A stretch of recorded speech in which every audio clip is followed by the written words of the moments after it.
sommes le mercredi 23 juillet 2025 et l'on se retrouve pour les chroniques de Mercure, ta guidance qui t'aide à y voir plus clair. Si tu es au cœur d'une communication devenue difficile, compliquée, conflictuelle, voire inexistante, tel un silence radio. Cette semaine, j'ai effectué mon tirage avec les rêves enchantés de Lenormand de Ciro Marchetti. La première carte que j'ai tirée est celle de la loupe.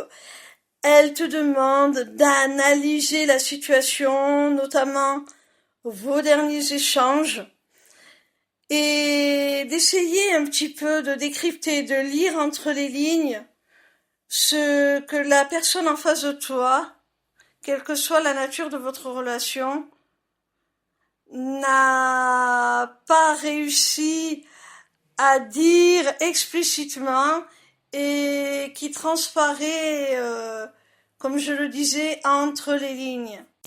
La seconde carte que j'ai tirée s'appelle le mont. Alors la carte précédente te demandait d'analyser les propos de la personne en face de toi pour être en mesure de lire entre les lignes ce que la personne n'exprime pas ouvertement. Et cette carte-ci t'indique que si tu arrives à faire ce travail d'analyse, tu vas pouvoir comprendre où sont les difficultés de la personne en face de toi. Tu vas réussir à comprendre ses blocages, ce qui l'empêche de comprendre ce que tu essaies de lui exprimer. Et ça va t'aider tout simplement, en comprenant cela, à contourner ces obstacles-là, à lui tendre des perches pour s'en apercevoir et pouvoir les conscientiser, les verbaliser et finalement arriver à trouver un accord, à rassurer la personne en face de toi sur ces difficultés qui vous opposent, et ça va réussir à réharmoniser la relation. Vous allez parvenir à passer au-dessus de ce qui vous oppose et à accéder à une meilleure compréhension entre vous et du coup à une meilleure relation aussi. La troisième carte s'intitule le livre. Cette carte nous indique que si tu fais le cheminement, l'analyse, le travail que l'on a vu avec les deux cartes précédentes, eh bien, tu vas réussir à déterminer les obstacles, les difficultés que la personne en face de toi a du mal à exprimer. Et cette carte te rajoute une précision, c'est que cette personne, elle garde beaucoup de choses pour elle. Il y a beaucoup de non-dits, beaucoup de choses qu'elle garde pour elle. Il y a beaucoup de choses qu'elle dissimule, pas par malveillance, mais plutôt pour se protéger, par peur du jugement. Il y a des choses qu'elle garde pour elle. Et ça, tu vas le comprendre. Tu vas comprendre tous ces non-dits, toutes ces révélations à demi-mot, en analysant bien les propos de la personne en face de toi. La quatrième carte que j'ai tirée s'appelle le cercueil. Alors, pour moi, cette carte nous dit que par ton discernement, ton analyse, ta lucidité, tu vas réussir à percer à jour les secrets de la personne en face de toi. Tu vas réussir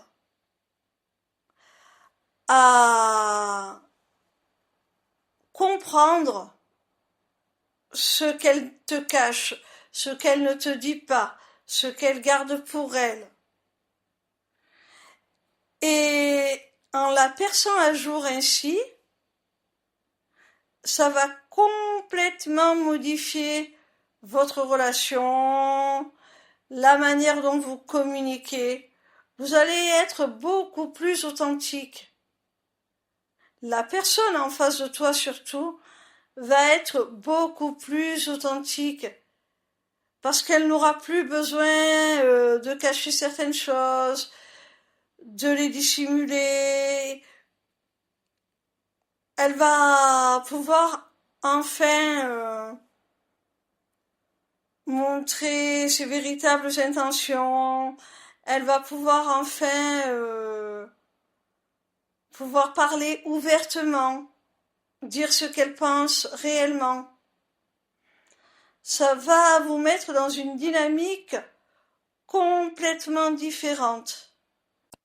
Alors ça risque d'être douloureux, hein, surtout pour la personne en face de toi, parce que si elle a éprouvé le besoin de mettre certaines choses sous clé, de ne pas en parler, c'est que c'était difficile pour elle, hein.